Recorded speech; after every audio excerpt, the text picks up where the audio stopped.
Hi, folks, and welcome to another episode of our Boston Red Sox franchise here on Rate 33 Games. We're talking about Michael Kopech to begin the episode. He's been awesome. Look at the clutch, look at the hits per nine, the Ks per nine. In his 4 seasons with us, well over 200 games pitched with us. In that time, he really hasn't had an ERA under 2.5, over 2.5, excuse me. He's striking out 11 guys per 9. He is outdoing his FIP, but that FIP is still really good. The walks have been better every season. The home runs have also been worse. I think that's just he is throwing the ball in the zone more, which helps with the strikeouts. You see those go up, or at least been pretty consistent. The walks have gone down, but the home runs have gone up a little bit. And why we're showing him off is because we are going to give him a contract. 7 years, about 3 years, $7.5-ish million per year, so 22.5, I think, overall. And he's going to be our closer for the next 3 years. Obviously, we're going to be moving on for Felix Bautista. We still are going to have Kopech be our setup man, one of our setup men with AJ Puck. But it's kind of where we want to go with this team, and we want to keep, obviously, a lot of money in the bullpen. We're not going to be doing a whole much in the bullpen in terms of money. We have seen that we can get good relievers like Andrew Nardi, like a Will Vest, like some other examples we've had in the series where, as we get to the end of free agency, they're like, hey, I want to sign with you. And we just give them $3 million and they're good. We don't have to go $8 million, $7 million on a reliever. So that is where we're going to go with that. We have some other guys who are going to be relievers for us. So that is that. Today we start this journey in the last part of the season, August, September. August was awful for us last year. We went like 8-18 or something like that. Basically killed our chances at a playoff spot. We were in it kind of towards the last day of the season, but we really weren't. The Yankees right now have won the division, basically. It's us and the Orioles. The Orioles have had a resurgence lately. 9 of the last 10, as you can see right there. They're also the third-ranked team in baseball, according to the GM poll. They have kind of evened out. They were performing very poorly. They have kind of evened out. If you look at the wild card standings, right now, the Twins, and the Guardians hold the wild card spot. With the Tigers also because there's just a tie in the AL Central. The AL Central is going to be interesting to see which of these 3 teams, maybe even 4 if the Royals go on a run here, are going to be the champions in that, and that really has implications for us in the wild card. We right now are behind the Athletics and the Astros, as well as those 4 teams for a playoff spot. We are 3-7 in our last 10. If we kind of look, playing about 500 ball everywhere. We're doing well in our division. We're okay at home. We're okay on the road. We're okay during day games. We're okay during night games. Nothing is blaringly obvious. We have made upgrades. Obviously, getting Elliot Ramos, getting Nolan Schanuel in the trade and demo episode. Moving on from a guy like Jordan Walker. After seeing this, I didn't really kind of take this into account until after. It probably should have sent him over to the National League. Maybe we could have got more for him, and we didn't help a team that we're trying to go out there and beat, but it is what it is. You can't really cry about it. Now, what do we have? Well, we have the Cincinnati Reds, who are good, the Washington Nationals, who are okay, and the Seattle Mariners, who are not great. We have the Rangers, who are good, the Angels, who are bad, the Yankees, who are awesome, and again, the Angels, who aren't really that great as well. Go in September, we have this NL West kind of portion of our schedule where Arizona, the Padres, and the Giants are all at least respectable, if not good. We'll see where they rank. Same thing going to St. Louis. And we have Baltimore, Cleveland. We do have a little bit of a cushion here, but will it matter? These are all important games. How I see it, we're going to be spending a couple episodes here in this season. We really want to make sure we get to that postseason. We're probably going to be we're going to be playing this game here, Hunter Green versus Moriyashi, and we're going to be playing one of these games in Texas, and we're probably going to have multiple moments throughout this. In the next episode, probably going to be player locking at least every game here against the Yankees, and then probably bleeding into at least September, and then the last stretch where we have this really important series against Baltimore, and then this really important series against Cleveland, and then these guys we hopefully have 4 games set. So you play 7 games, so 10 games. The last 10 games of the season should be winnable, and we should at least come out of here 6-4, 7-3, 8-2, and really establish ourselves as a real strong team at the end of the year. But we have Jarren Duran and the Cincinnati Reds, Norihashi against Hunter Green. We got Riley Green. Let's get into it. So to start this ever so important month of August, we do have the Cincinnati Reds coming up. And if you remember, that is where old friend Jarren Duran lives. Yeah, Jarren Duran, who we had on our team for quite a long time. Obviously one of the focal points, one of the pillars of this franchise when we were starting out. Has moved on, and we talked about it. It's like, you know what? This is a guy who's not going to age well, we don't think. We're going to use him all what we can, and then we're going to literally let him go. And that's what we did, and he chose to come to Cincinnati and kind of revitalize some things. Hitting for more power, obviously, with a little better ballpark, I guess, for him. And, we decided to go with Riley Green, which the beginning of the season hasn't been great. He had some struggles, but I think he's really starting to turn around. And speaking of Green, Hunter Green, 2.85 ERA. This is a guy that I struggle with, as we all know. What can't Cody hit? Velocity. Velocity is correct, ladies and gentlemen. Good job. And Devers actually hits velocity here. He's going to hit off the shin of Hunter Green. Devers will be out, but Green will have to be looked at. And just like every other time in this video game, when you see this cutscene, he stays in, and everything is okay. So Hunter Green will be fine. He will get it back up and dust it off. And all right, okay. Christian Campbell batting .245, and really ugly swing on the splitter, but Stevenson throws it away, and Campbell is safe. So it'll go down as a strikeout and an error on the catcher, or I guess a wild pitch. I don't know about all that. Either way, it brings up Riley Green. Our Green, also hitting .245, smokes this one on the ground. That is smoky, 88 miles per hour, right to Matt McLean, and that will do it. So a not really that big first inning. We do reach on an error, but nothing to show for it. Is Norihashi, and while I was talking about Jarren Duran, they were talking about how good Nori has been over the last couple of weeks or so. Having an okay sophomore season, a 4.35 ERA, 101 innings pitched. This is kind of what we're expecting for another 5-starter. And here is Jarren Duran, an all-star this past year, OPSing over 750, getting a nice amount of home runs. Not hitting for average the way maybe he should be. He'll pop it up to Christian Campbell, who's playing third base on the day. Again, with the new additions to the outfield, Campbell at third base. We will have Stan Rafael at second base. And that's kind of how we're fitting everyone in together. Nolan Schanuel, look at that.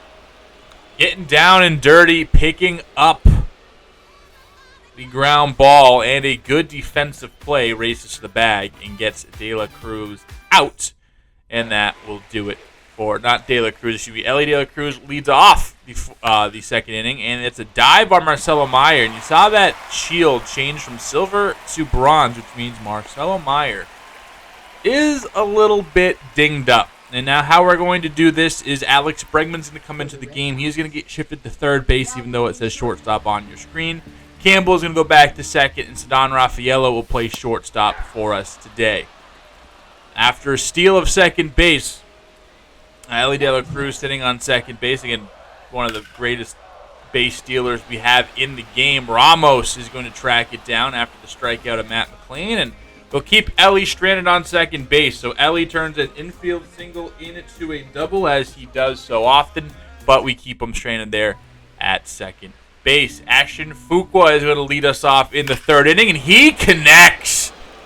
At 98 inside part of the plate, and one of the best swings you'll see me put on a baseball like that. Absolutely smoked Ashton Fuqua deep to left field. Again, the very hitter-friendly ballpark here in Cincinnati, Great American Ballpark, is that way, and Fuqua knew it.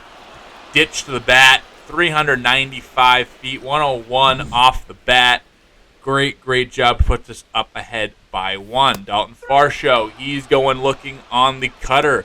The second strikeout for Hayashi this afternoon. Then a 1-2 count to Jarren Duran. They're going to throw that changeup. His best pitch. Couldn't stand a chance. And Duran is down on strike. So back-to-back strikeouts for Hayashi. He's feeling it. And we keep this one a 1-0 ball game. Here's a look at the standings again. Baltimore has jumped us. Obviously, the Yankees are way ahead of us. The Cincinnati Reds are fighting off the Pirates and the Cubs and even the Cardinals. This is an important game for both of us. And Hayashi gets the swing and the miss on McClain. And again, Ellie De La Cruz, who was on first base, has his 26th stolen base of the season. And McClain down 1-2. Struck out already once before. Won't quite strike out here. But Ceddanne Rafaela moving over to shortstop will make the play effortlessly. One of the best defensive players in the game, if not the best defensive player in the game. This is what we have for the starter comparison. 6 strikeouts for Green. I'm not having a good time. That one lucky hit is kind of all we have.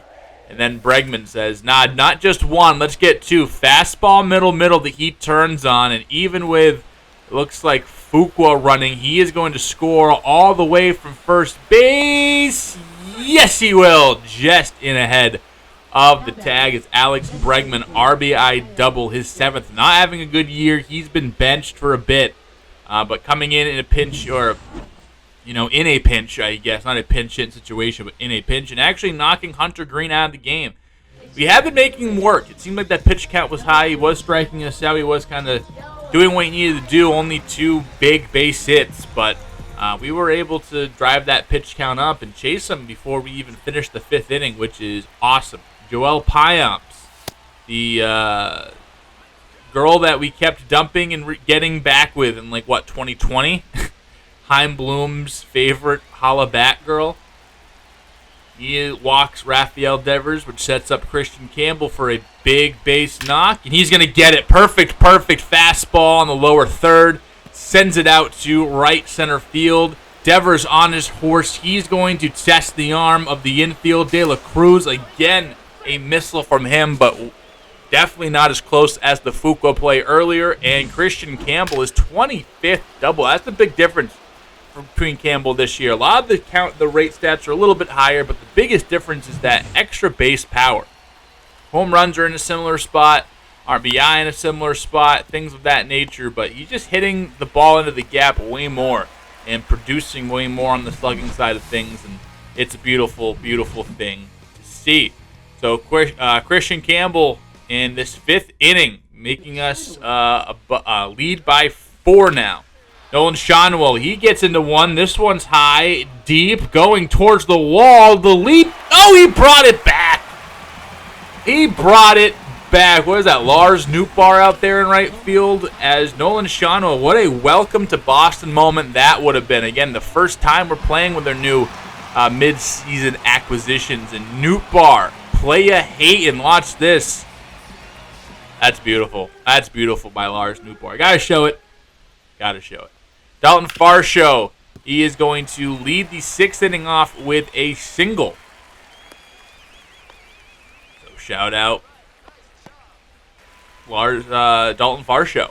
Jarren Duran trying to stay out of the double play. Oh, less of a double play. This one is going to escape the ballpark just as probably as short as you can get of a home run out that way. And Jarren Duran rubbing it in. Again, some revenge on his former team. We're his former team. And good for Jarren Duran. We kind of told him straight to his face, yeah, we're gonna keep you under team control, and then you're out. And he said, actually, you're out. Well, actually, Matt McClain is out, as that is going to do it for the 6th inning. But shout out Jarren Duran getting some revenge. And again, I really like these City Connect uniforms for the Reds. I just find them sleek. I don't know. Not much else happening over the last couple of innings, so we take you to the top of the 8th, where it is Christian Campbell who is walking. Then Riley Green stings one, but that's caught. Campbell halfway to third base. Ellie De La Cruz fires over to first. and they place on the tag just to be mean about it, and I thought that one was gone. You see here, this brings Varsho, also one of the best defenders in the game, all the way to the warning track, still going. And I thought that one was gone. I was reading the data, the swing data, and I was like, 105 off the bat, good launch angle in this park, hit well. I thought that thing was gone, but I lied. Andrew Nardi in, gets a strikeout, Jaron Duran. Next pitch. Again, this one's playable. Green going back. He's leaping, and Nootbaar just gets it over the outstretched hand. And Nootbaar robbing a home run and barely escaping a robbed home run. And Green just missed it. That would have been real big redemption to help out Nolan Shonwell, robbing Nootbaar of a home run, where Nootbaar robbed him of one of his home runs. But alas, it is what it do be. Nardi then comes back at the strikeout of Ellie, so it's been strikeout, home run, strikeout.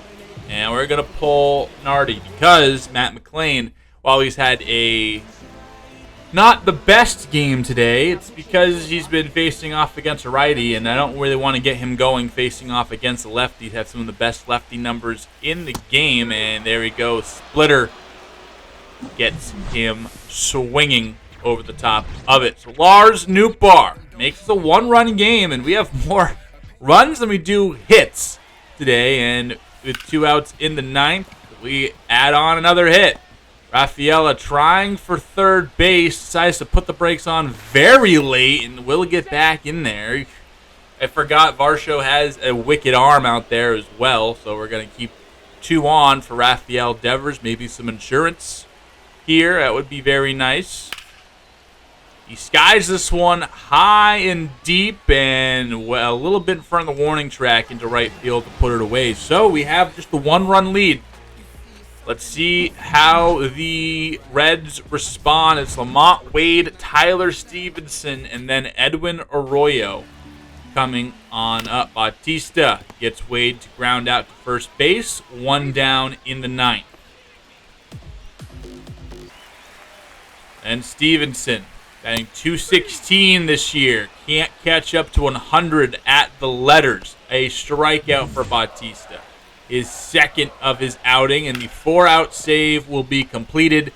Rafaela fires over to first base. That is your ball game. The Red Sox start off August on the right foot, picking up the win against Cincinnati. Good Cincinnati ball club. A Cincinnati ball club with some history, obviously, with 75 World Series. Was one of the best World Series ever played. You have Jaron Duran there, so some history with the current crop of players as well. And there you go. There you have it. There you have it. 4-3 win for the Red Sox. And then we're going to jump into this moment against the Reds. I think we're going to be playing all 3 games of this series against Cincinnati. And top 6, 2-2 ball game. Ceddanne Rafaela at the dish with Tony Santillan, who has found himself a little bit of a mess. And the first pitch is a run. So we jump into the game, and Tony Santillan said, I want to wear different red socks. And he gives us the lead. Thank you kindly, sir. Now, even when I eventually fuck up, like right here, we still score the run. So, get shit on. I don't know. Whatever. Matt McLain, Lamont Wade, Ramon Laureano up. They did tie the ball game up. Again, we're kind of doing the moments here. Christian Campbell in a similar situation that he found himself in yesterday's game in the 5th inning. This time he will just ground out. Again, good swing decision. Just beat it into the dirt, and that's 2 dead. And Ellie De La Cruz starting the double play there.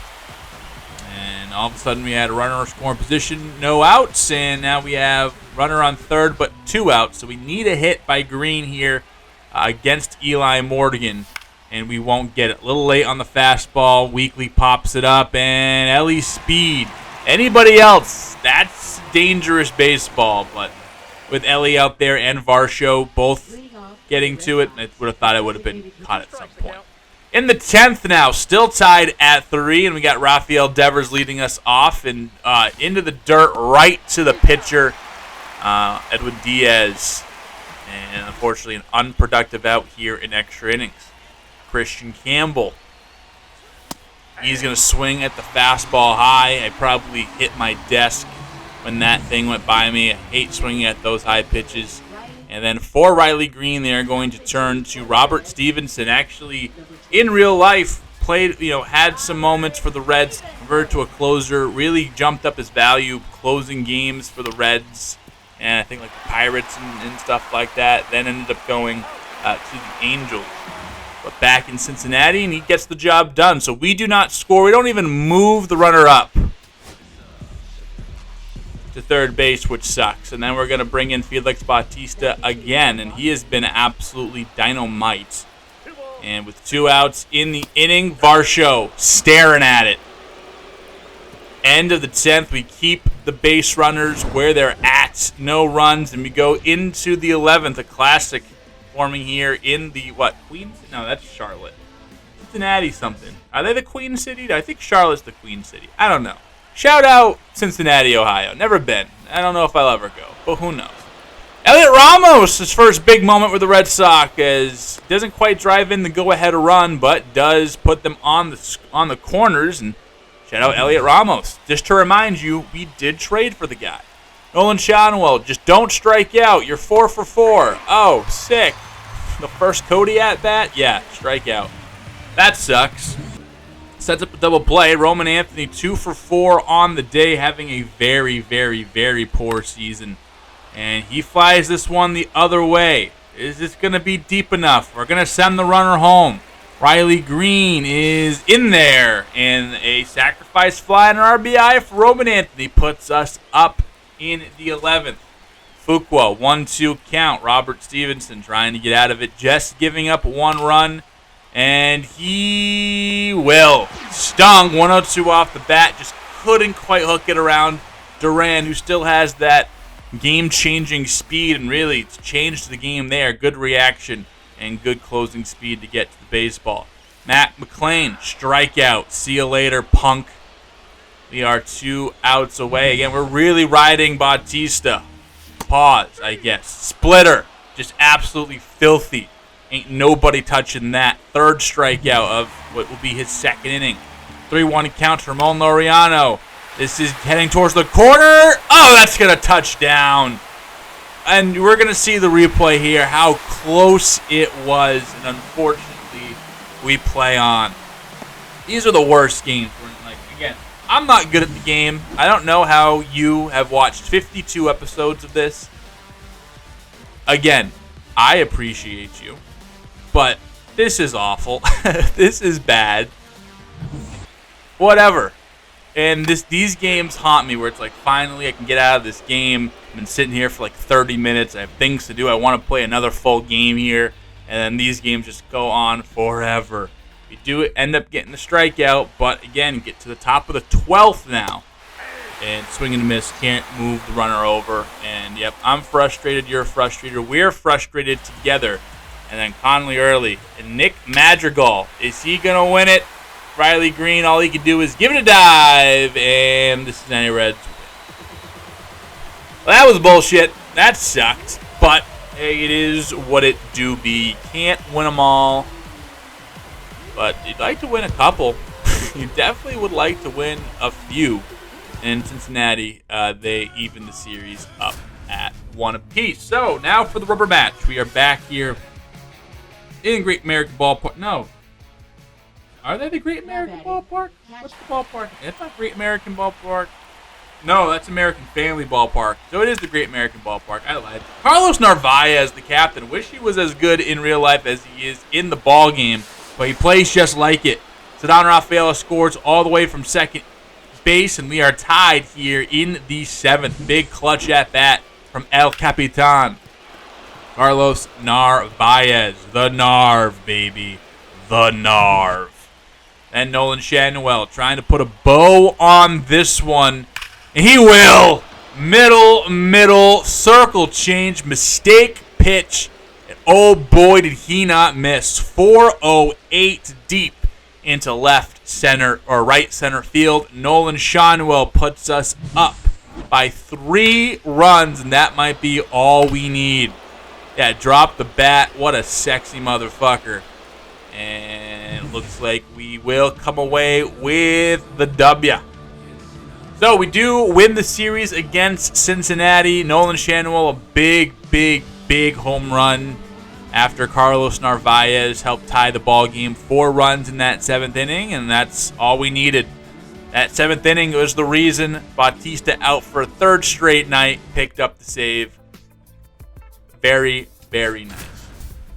Now we are in the nation's capital, taking on the Washington Nationals. Not very good, but you got to play who you got to play, and you got to beat who you got to play. And right now, the Nationals and Mitchell Parker have a scoreless through 6, and they're going to get to a play here in the 7th to erase any inkling of thinking that we could do anything about anything. So shout out the Washington Nationals, I guess. Roman Anthony 0 for 2 on the day, and he stings this one into left center field. This is going to get over the shortstop's head, roll all the way to the track, and Anthony standing up with a double. Playing a lot better as of late. We've come in a couple of, he's had 2 hits while we get into a moment, or he has a double here, hitting for power. Definitely a massive disappointment as 3-2 count. Don Rafaela just lazily popped this one in right field, but maybe, hey, turning the corner would be nice if he did, but who knows. Going to pinch hit for Elliot Ramos as we see, or he is going to come into the game rather, as we're here at the top of the 8th inning, and Ramos is going to draw a walk to put 2 on with just 1 out. And Schanuel fooled on the slider, thought he was getting a fastball and just kind of was guessing at it. Devers, this is going to get through. This won't score the run, however. A slow roller. Dylan Cruz, a very good fielder, has a very good arm, and Ashton Fuqua was the man trying to score. No, not really a recipe for success. And then Riley Green gets a circle change and just hit weakly. Got the circle change, timed it up. Again, that's baseball. You're not going to get the result every single time. And we are still scoreless as we head to the bottom of the 8th inning. And here we are on top of the 9th. Alex Bregman, 1 for 3 on the day. And Jose Ferrer, slider that he just gets under. High slider, mistake pitch central. We've seen Bregman destroy sliders of that same nature before. Just couldn't quite get to it there. Chopper by Christian Campbell. First baseman will play it and take it. I think that's Stone Garrett over there at first base.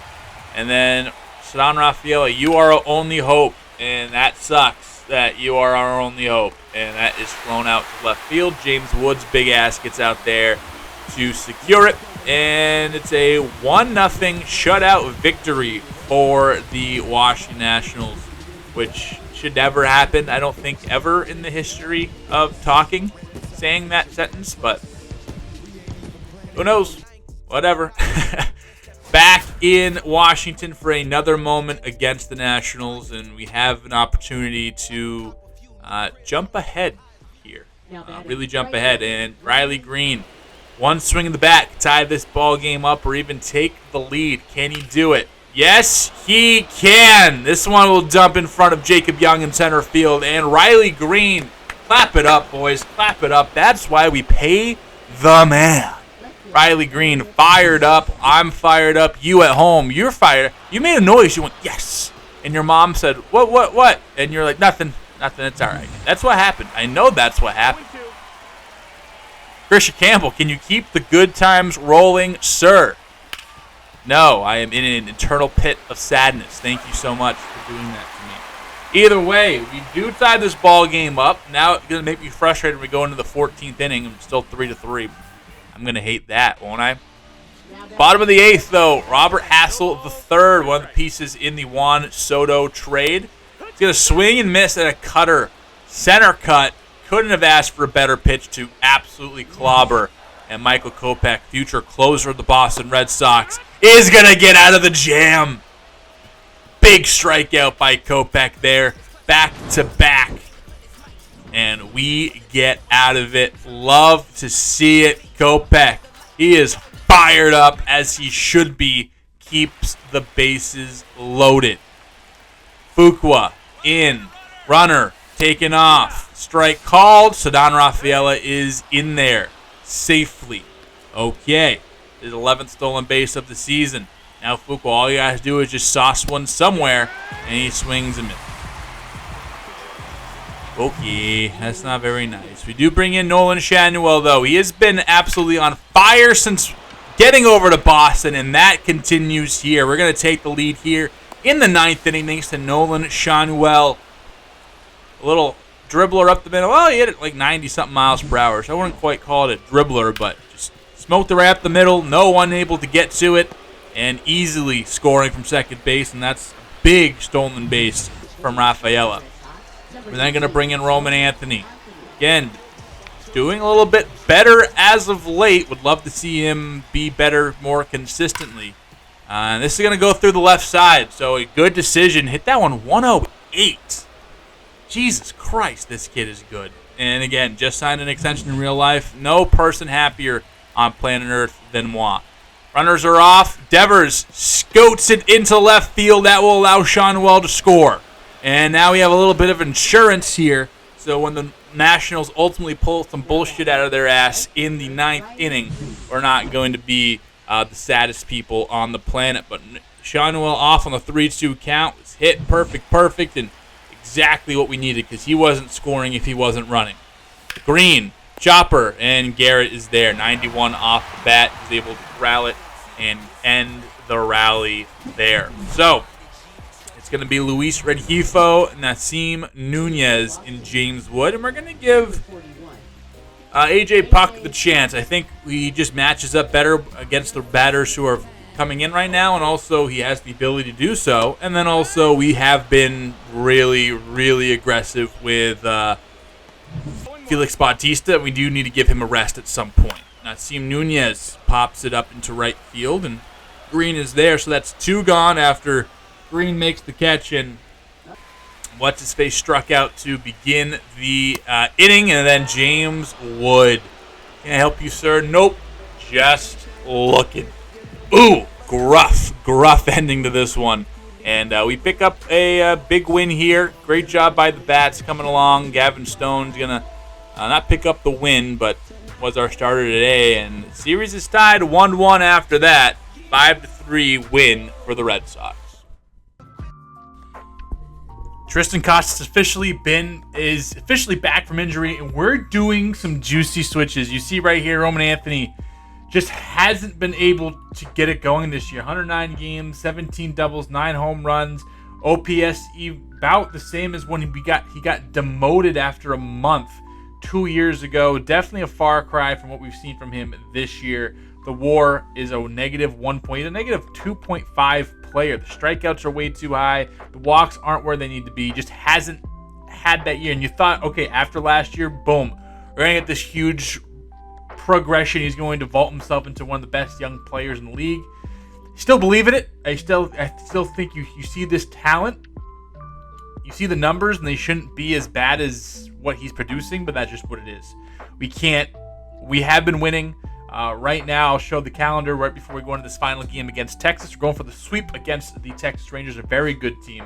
Riley Green's going to be moved back up to the leadoff spot. He's been awesome the last about week or so. He's hitting about 360. Power hasn't really been there. Only 1 extra base hit in that span, but multiple hits. Hit. He's been great.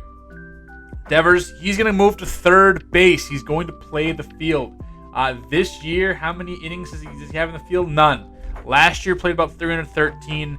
He was fine at first base. He's going to third base. We're going to give him some defense here, but for the first time in a long time, Devers is going to be playing that hot corner again. Campbell still holding strong here at second base. The numbers have stayed good enough to keep him batting second. Costas will come in as the DH. This is what he would look like before he went on the shelf for about 2 months. 58 games, about 60 games, 10 doubles, 8 home runs, 785 OPS. Definitely didn't have that big power jump and that big, average jump they did last year. About 50 points and over 100 points down in each of those categories. But still, we want his batting lineup. If he starts to falter, I don't mind benching him. but we'll kind of see where we go. Elliot Ramos continues to be in here. He's been picking it up. Started off cold with us, but now again has been picking it up as of late. 2 home runs his last 10 games. We're keeping Sean Newell in there. We saw what he did in the gameplay. 4 home runs over his last 10 games, including that big 2-homer day against Washington. He's been awesome. And that's the reason why we're making this drastic move. I always thought, okay, Sean Newell to the bench.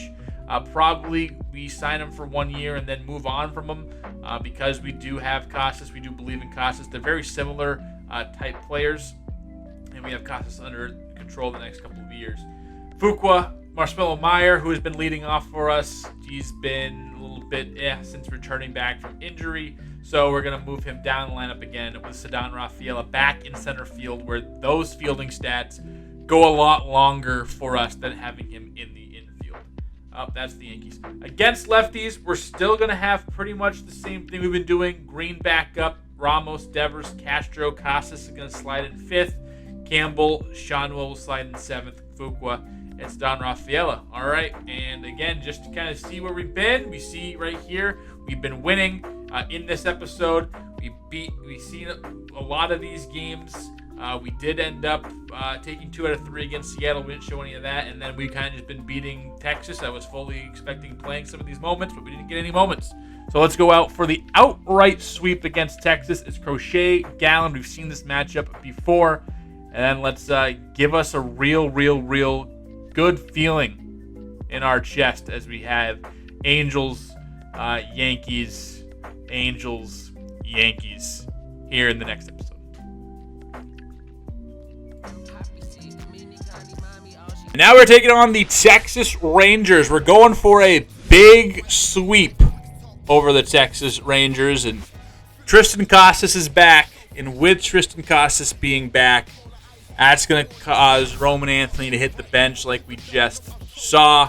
And it's Garrett Crochet against Zach Gallen, a matchup we've seen before. It seems like we always find ourselves at least once a season going up against the Texas Rangers. And it's a big decision to sit Roman Anthony, as I talked about it just previously. It was an easy choice. A guy who had an all-star caliber season last year and just hasn't got it together. And we're in the business of winning ball games. And his ego's hurt, so be it. But we have to do what's best for the team. And I think having both Casas and Shanuel, as well as Ramos and Ceddanne and Riley Green, that in the lineup, that's the most important thing. And Garrett Crochet, he's had a Cy Young caliber season so far. Hopefully he gets some hard work at the end of the year, potentially. We'll find that out in an episode or two coming up. But Corey Seager says, I don't give a shit. And goes doubling. And then that is Wyatt Langford. It isn't a home run like he usually hits, but it will be a double, and that will score Corey Seager. And then all of a sudden, a blink of an eye, we're talking about Roman Anthony, and it's 1-0 Rangers. A 42nd double for Wyatt Langford. That's not normal for this part of August. Wilson Contreras, he's going to get plunked, and Garrett Crochet all over the place to begin. And Byron Buxton, the new center fielder for the Texas Rangers. A swing and a miss, and that is going to do it for the inning. So a little wild, a little erratic by Crochet, and now we have to go up against Zach Gallen. We've had some good games against Gallen. We have some not good games against Gallen, and Gallen into Cy Young form again. It seems like he's an every other year type of guy. Won the Cy Young in 2026 after we tried to sign him, and that would have been nice to have Cy Young in 2026. It's a walk for Devers, brings up Tristan Casas eventually, a .283 hitter, his first game back, and hits this one well, but got under it too much. 100 off the bat, swung real well, but again, just got under it, and that will do it for the inning. So we can't answer the Rangers, but we will see if we can in the second. It looks like we will. Shanuel, that's going to get over the head of the right fielder. Oh. Won't quite be a run scored, but Nolan Shanuel got a mistake pitch and did not miss. I feel like I said that the second time in that exact cadence this video for the exact same player. Lovely. Marcelo Meyer, I still remember that 13 pitch at bat home run from 2 seasons ago or so. that will stick with me. He gets the job done and flies out to center field and allows Ramos to come in and score. Gallen's going to get Rafaela on the big knuckle curve, and that will do it for the inning. So Marcelo Meyer does get the job done, tie this ball game up. Thanks to Nolan Schanuel and company for getting that double and whatnot. We will see what the Rangers have here in the third, fourth, fifth, whatever inning is. Third inning is next. Seiko Duran. See ya. Bye. Thanks. Circle change. Outside part of the plate. A strikeout for Crochet. His fourth of the day. Dustin Harris. I'm sorry. Bye. Thank you. 99 inside corner. I can't hit that. You can't hit that. We can't hit that. Sixth or fifth strikeout. Corey Seager. Wait, that's not an 0-2 count. This one's pulverized. That one is... Corey Seager is very good. For those who watch this and are enjoy baseball, clearly I think you enjoy baseball at least a little bit if you're listening to this video. If you do not follow or subscribe to Foolish Baseball, it's a must-have for any baseball fan. Then Wyatt Langford strikes out. Did a video about Corey Seager as of, actually this is going up today, I'm recording it, so last week, 2 weeks ago. Very, very interesting. Very, very good. Talking about how Corey Seager being one of the best hitters in the game and how he is one of the best hitters in the game and how he's prolonged that. So very, very interesting video to go check out. If you haven't checked it out yet, if you already have, cool. If you haven't, get on that. After this video, of course, leave a like, subscribe to me too. Ha ha ha. Anyway, Riley Green goes the other way and is going to hit off the green for a double. Just kind of swing made for Fenway Park. I feel like to say that for everybody, but Riley Green, it does. Look where that pitch is. This pitch is like a good foot off the plate. Endeavors pokes it down the line for a double. Look at that. Look at that pitch. That was crazy. That's one of the weirdest hits I have gotten in this game. I've been playing this game a long time. Elliot Ramos will pop up. So we end the third inning. We're going band for band. Every time Texas scores, we score. We are in the great teams respond. And right now we are playing like a great team. Can we add on first, though, at some point? Christian Campbell gets a hanger, and he goes into second base after a base hit through the left side here in the bottom of the fifth inning. What can we do? Tristan Casas, can you do something for me? 2 on, 1 out. Ground ball would be devastating, but he has no interest in this ball on the ground. He is looking towards the bullpen. Gone! Tristan Casas, his first game back from a long injured list stint. And there we go. He goes yard, his 9th of the season. Has been a good hitter, but hasn't been that 30-plus home run hitter that you think maybe he could be. He has the stats, too. He has high 70s, low 80s stats in both contact and power versus both sides of the plate. Just hasn't really hit for power like that. So, I don't know. It is what it is. Cole Winn is going to come in, and he's been all right out of the bullpen in 73 games, a 3.02 ERA, trying to get Nolan Schanuel out. And Schanuel going to pop this one into right field, and that will be corralled by the right fielder out there. Also, Schanuel and Casas, pretty similar hit profiles, where Casas a little bit more power than Schanuel is, but both draw their walks. I think Casas probably strikes out a little bit more than Schanuel does, but kind of redundant to have them on the roster, but that's a good skill set to have. Guys who get on base and draw walks and can be clutch and have shown that ability. Obviously, they're guys who hit over 280, around 300. That's still valuable in some form in baseball, so I like having them both. We've found a way to get them both in the lineup. It's a little janky. It's a little... We're definitely sacrificing some defense to do so, but I like having their bats in the lineup. Fuqua blocks this pitch. Throw down to second base is in time as Langford broke late. And that might do it for Crochet as we head to the 7th inning. Fuqua, Meyer, and Rafaela up next for us. But we'll see if Crochet trots back out there or not. Ashton Fuqua lines this one into left field. And that is going to be a lead-off single against Taylor Scott. Now Marcelo Meyer hitting .264 on the year. He's having a really, really, really big breakout year. He's been up in the lineup and down in the lineup, kind of moving them all around. He gets a base knock as that gets through Wilson Contreras. So 2 on for the Red Sox to begin the 6th inning. At the bottom of the order, turns into the top here pretty soon. That just sneaks by Contreras. Only converted to a first baseman not too long ago. Probably more of a natural catcher, but who knows. And then unfortunately we get those 2 guys on, and then 1, 2, 3 go the Red Sox after that. So, all right, can't add the lead, whatever. I didn't want to do it anyway. Who gives a shit? I don't. Elliot Ramos does it, and this one is lifted high and deep, and they're called that a home run. I actually, for a guy who watches every single Red Sox game, I'm not sure what the rule is. I would have assumed that's like a ground rule double, because it hits the fair part of the wall, then sneaks over, so everything to the right of that yellow line is a home run. Everything to the left should just be a double. So wouldn't that technically be a ground rule double? As it hits the left side of the yellow? I don't know. Either way, I'll take it. That's a home run. I'm not going to be mad at it, but I really don't know the rule, and I probably should have looked it up before recording this, because I truthfully don't know. I've never seen it happen before. I don't know if it ever has happened before. But either way, I'll take it. Elliot Ramos gets a ding-dong here with the Red Sox. First on-screen Red Sox home run. And gives us a nice little insurance cushion here as we head to the end parts of this one.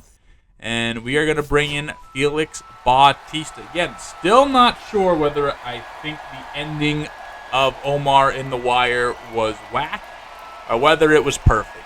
I go back and forth. I think I hate it, but I can also understand why it is the perfect ending. If you haven't watched The Wire yet, watch The Wire. Really good show if you have access to HBO and, I guess, of age. It's a graphic show, people dying, drugs and shit, but that's up your alley. Go watch The Wire. Corey Seager, Wire hater, and that's why he's out. Corey Seager hates The Wire. I cannot confirm that, but I'm going to, in-universe, confirm that. In this universe, Corey Seager, not a fan of The Wire.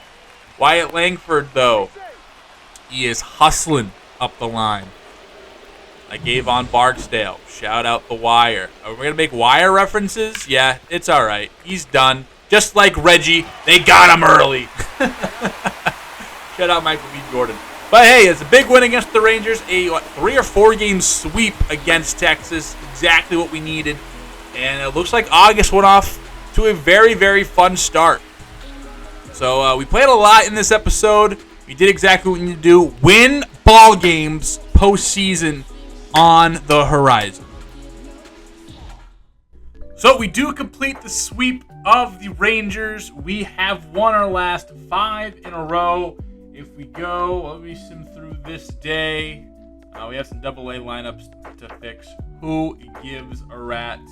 But right now we are half a game above the Orioles in the division. Obviously, the division, unless there's a 14-game swing between now and the end of September, is the Yankees. Unfortunately, we're 8-2 in our last 10. If we look in the wild card, we are firmly in that second spot.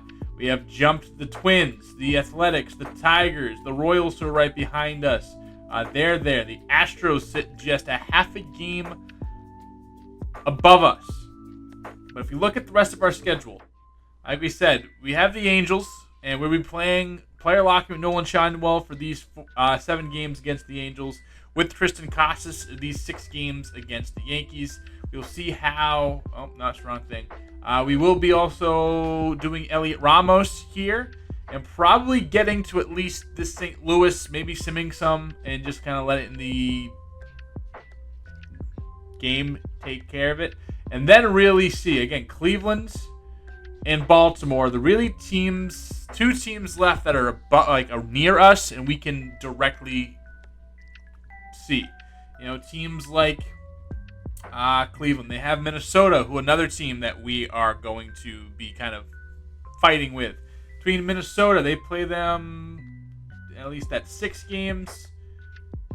They have 6 games left. They play a team like Kansas City, the White Sox, who aren't that good. They have the Tampa Bay Rays a couple of times. They have a favorable schedule, is what Cleveland has.